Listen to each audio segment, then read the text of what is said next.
Hello friends, तो हमने science and Technology का जो आई थिंक थर्ड लेक्चर था वो कंप्लीट कर लिया था। Now let's come to alternative energy, जो कि फोर्थ लेक्चर में आएगा।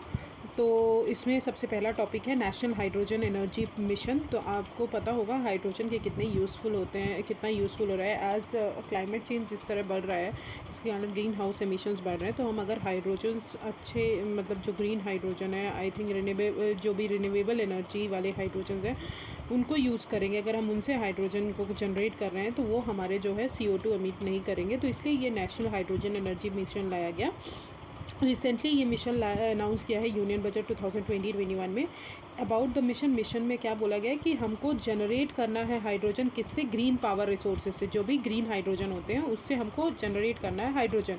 ग्रीन पावर रिसोर्सेज कौन हो गए? ऑब्वियसली रिन्यूएबल एनर्जी हो गए, और उसको कमर्शियल यूज़ के लिए एनेबल करना है। मेजर एक्टिविटीज़ जो इसके अंदर की जाएंगी, वॉल्यूम्स और इंफ्रास्ट्रक्चर क्रिएट किया जाएगा। नीच एप्लीकेशंस भी का डेमोन्स्ट्रेशन किया जाएगा, जैसे ट्रांसपोर्ट और इंडस्ट्री हो गए। Goal oriented research and development की जाएगी। फैसिलिटेटिव पॉलिसी सपोर्ट किया जाएगा, और रोबस्ट फ्रेमवर्क बनाया जाएगा कि स्टैंड आप कैसे रेगुलेट कर सकते हो हाइड्रोजन टेक्नोलॉजीज़ को। ठीक है, नाउ टाइप्स ऑफ हाइड्रोजन। तो देखिए यहाँ पे लो कार्बन हाइड्रोजन और ज़ीरो कार्बन। तो लो कार्बन में आ जाते हैं blue hydrogen and brown hydrogen. तो आप अगर देखेंगे ब्लू हाइड्रोजन जो है वो CH4 से बनाते हैं, जो मीथेन होता है वहाँ से बनाते हैं। ऑब्वियसली ओशंस में आपने देखा होगा, जब भी ओशंस के जो भी स्पीशीज़ हैं वो ख़त्म होती हैं तो CH4 भी एमिट करती हैं। ठीक है, तो एमिट जब करती हैं तो CH4 से हम ब्लू हाइड्रोजन बनाएंगे। इसमें क्या करेंगे, CO2 कैप्चर करेंगे और स्टोर करेंगे। ब्राउन हाइड्रोजन जो है हम किससे बनाएंगे? ऑब्वियसली कोल से बनाएंगे। CO2 जो भी एमिट होगा वो एटमॉस्फेयर में जाएगा, इसलिए वो ज़्यादा यूज़फुल नहीं है। फिर ग्रीन हाइड्रोजन की अगर बात करें तो ऑब्वियसली रिन्यूएबल एनर्जी से बनाएंगे, तो इसमें कोई भी CO2 एमिट नहीं होगा। ठीक है, याद रखिएगा ग्रीन हाइड्रोजन में कोई भी CO2 एमिट नहीं होगा। ग्रे हाइड्रोजन की अगर बात करें तो ये भी हम CH4 से बनाएंगे, बट CO2 इसमें एमिट होगा जो कि एटमॉस्फेयर में जाएगा। ठीक है, तो these are blue carbon is low carbon, green carbon is zero carbon, और हाई कार्बन कंटेंट किस में होता है? ब्राउन हाइड्रोजन और ग्रे हाइड्रोजन में। ठीक है, नाउ कैरेक्टरिस्टिक क्या होता है हाइड्रोजन का? तो हाइड्रोजन ऑब्वियसली कलरलेस और ऑर्डरलेस होता है। ठीक है, वो बर्न होता है, उस जो उसका बर्निंग है वो क्लीन होती है, कोई भी प्रोडक्ट नहीं होता जैसे कि कार्बन डाइऑक्साइड और सल्फर ऑक्साइड एमिट हो रहा हो, तो ऐसा कुछ भी नहीं होता। प्रोड्यूस जो है वो कोई भी फ्लेम प्रोड्यूस नहीं करता जब भी बर्न किया जाता है उसको। हाई कंबस्टन टेम्परेचर होता है, extremely low boiling point temperature होता है। द लाइटेस्ट वेट होता है, ऑब्वियसली हाइड्रोजन का जो वेट है वो बहुत कम होता है, और डज़ नॉट स्पॉन्टेनियसली कम्बस्ट। ठीक है, स्पॉन्टेनियसली कम्बस्ट नहीं होता।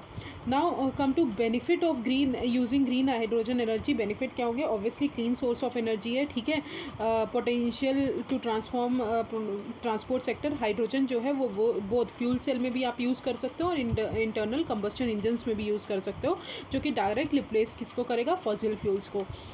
रिन्यूएबल एनर्जी को चैनलाइज करेगा। कैसे? रिन्यूएबल एनर्जी जो भी स्टोर नहीं किए जा सकते, जो भी मतलब स्टोर करने की वो नहीं है, उसको कन्वर्ट कर दो आप हाइड्रोजन में, तो उसको कन्वर्ट कर दो और उससे हाइड्रोजन प्रोड्यूस कर दो। तो हाइड्रोजन जो है एक एनर्जी ऑप्शन, स्टोरेज ऑप्शन की तरह एक्ट करेगा। ठीक है, फिर hydrogen fuel cell electric vehicles जो हैं वो बेटर होते हैं एज़ कम्पेरिजन टू, अगर अलग इलेक्ट्रिक व्हीकल्स की बात की जाए। Hydrogen fuel cell electric vehicles जो होते हैं उनका रिफ्यूलिंग टाइम जो होता है बहुत कम होता है, मतलब 5 मिनट होता है, और बाकी जो अदर फ्यूल सेल्स होते हैं उनके 30 to 45 मिनट्स होता है। और इनका ईजिली ये इनका पोटेंशियल भी है कि वो रिड्यूस कर सकते हैं इंडिया की demand for rare earth minerals that are used in manufacturing of batteries. ठीक है, तो इसके लिए भी यूज़फुल हो सकते हैं। तो एप्लीकेशन कहाँ कहाँ है हाइड्रोजन का? ऑब्वियसली एनर्जी सेक्टर्स में, electricity export, transport, heat.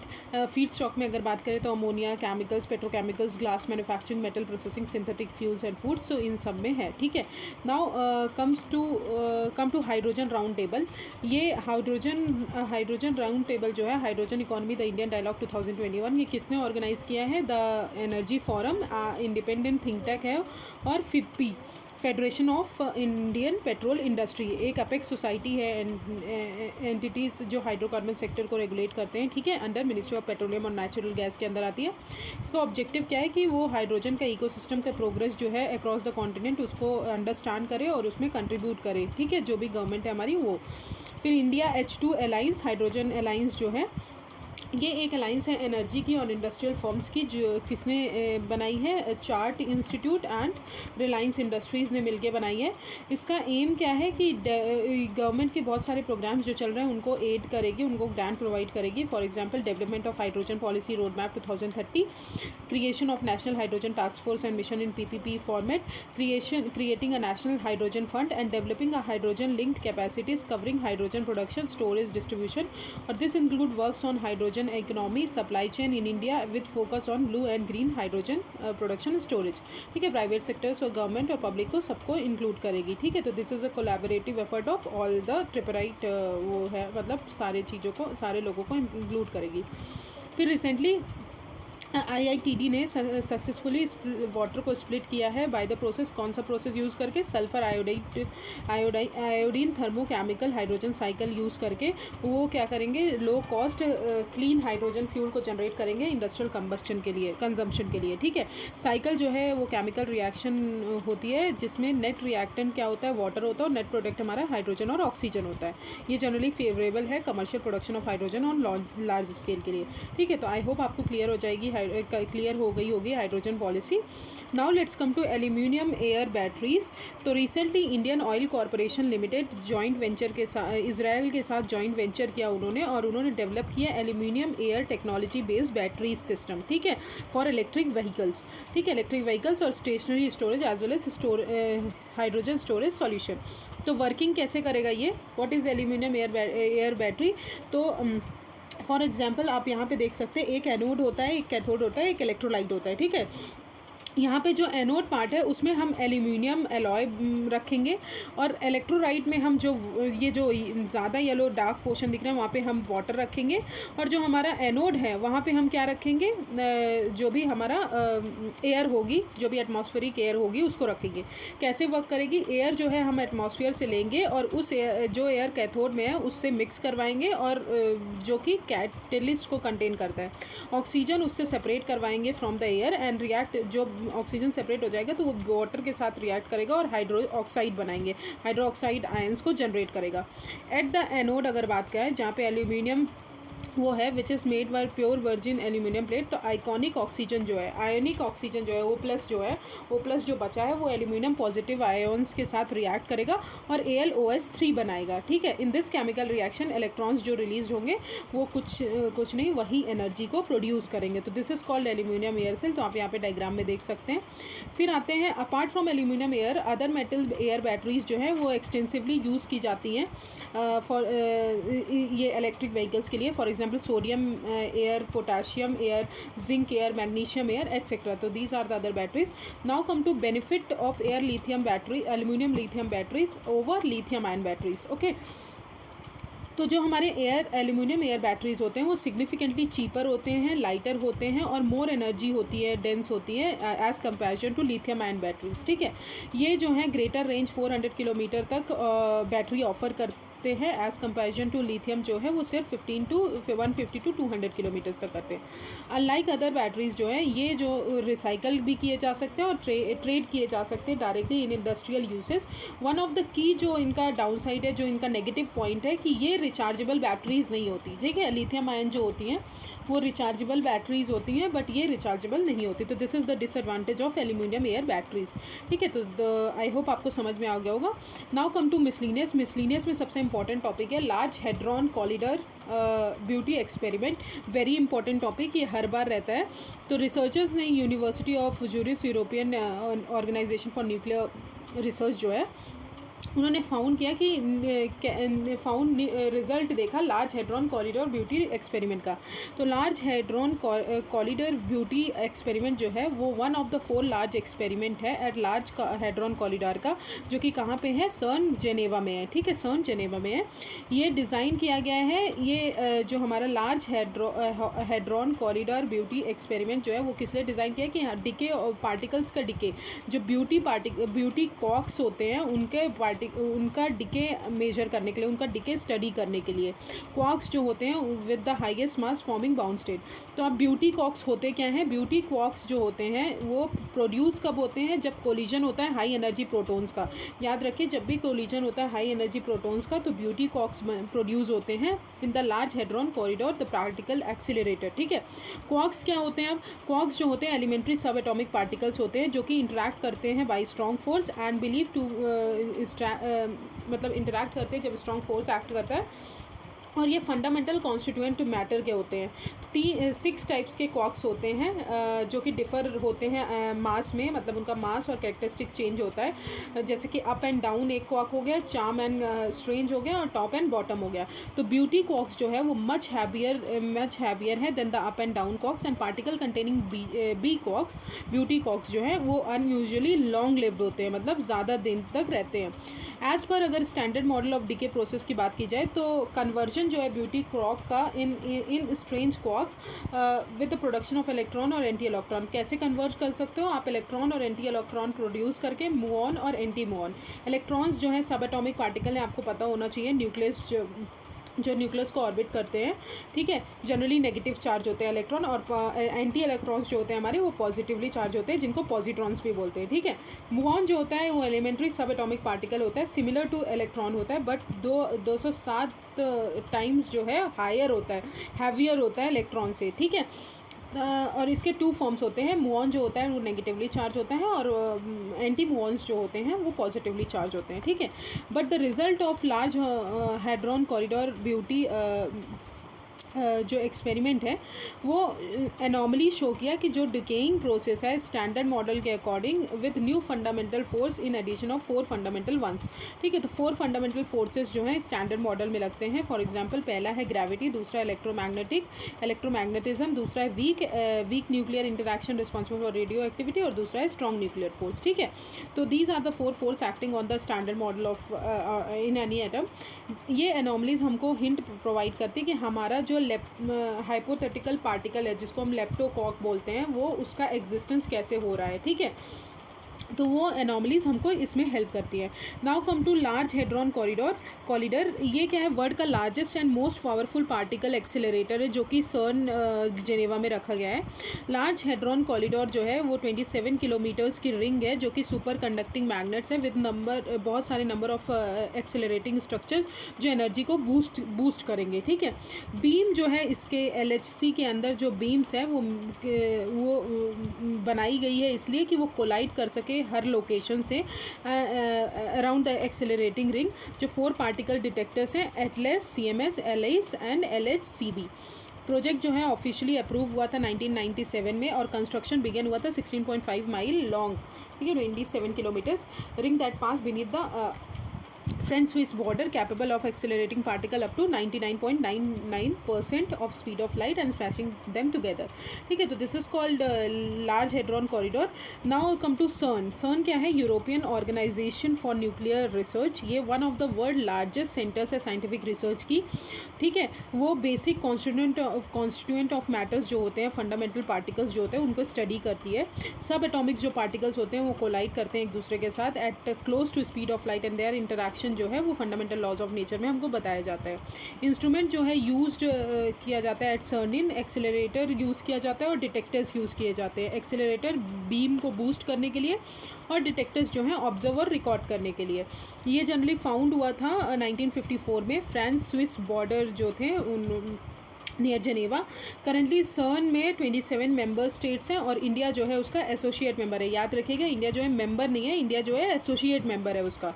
Japan, Russian federation, USA, European union and UNESCO जो है करंटली ऑब्जर्वर स्टेटस दिया गया है इनको। ठीक है, तो इंडिया जो है एसोसिएट मेंबर है। ठीक है, तो this is the end of large hadron corridor beauty experiment.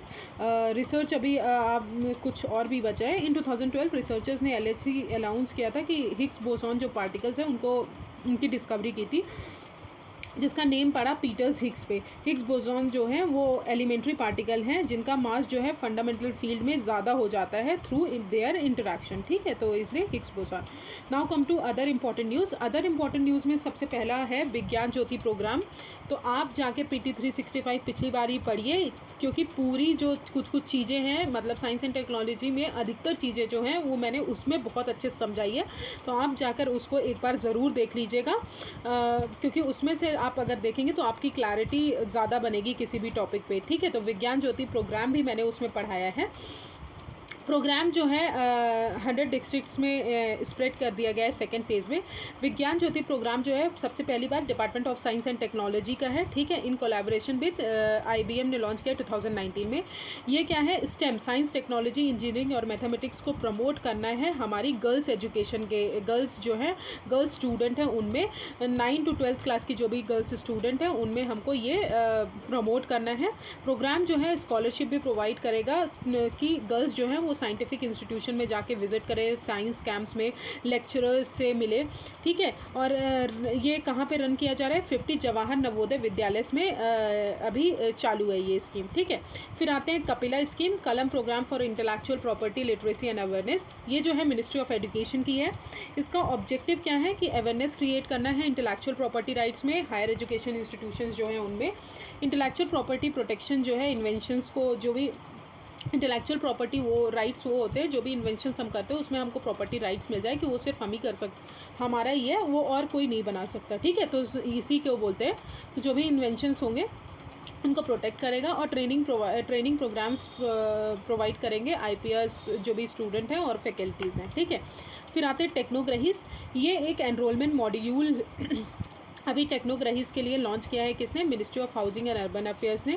ये स्टूडेंट्स हैं IIT NIT engineering planning architecture और इनसे जो ये स्टूडेंट क्या करेंगे, वो विजिट करेंगे live laboratories at 6 light house project, ठीक है। 6 लाइट हाउस प्रोजेक्ट जो है उसमें ये लाइव लेबोरेटरीज में विजिट करेंगे for learning, consultation, generation of ideas and solution, experimentation, innovation और टेक्निकल अवेयरनेस के लिए।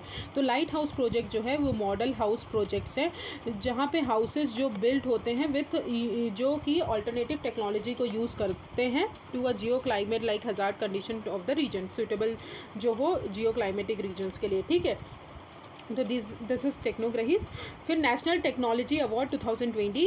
तो दिस अवार्ड अभी टेक्नोलॉजी डेवलपमेंट बोर्ड जो है वो देती है ये अवार्ड। एवरी ईयर जो है NTA दिया, TTB application for NTA for commercialisation of technologies under 3 categories. तो national award for successfully commercialisation of indigenous technology, national award for MSME and national award for technology startup. तो TDB जो है technology development board जो है ये statutory body है under the department of Science and technology. ये क्या provide करती है, फाइनेंशियल असिस्टेंस प्रोवाइड करती है जो भी हमारे इंडियन इंडस्ट्रियल्स हैं उनको और अदर एजेंसीज़ को, ठीक है। और ये फ़ंड किया जाएगा, 300 कंपनीज़ भी फ़ंड करती हैं इसको कमर्शियल टेक्नोलॉजी को बढ़ाने के लिए, ठीक है। Now come to einsteinium.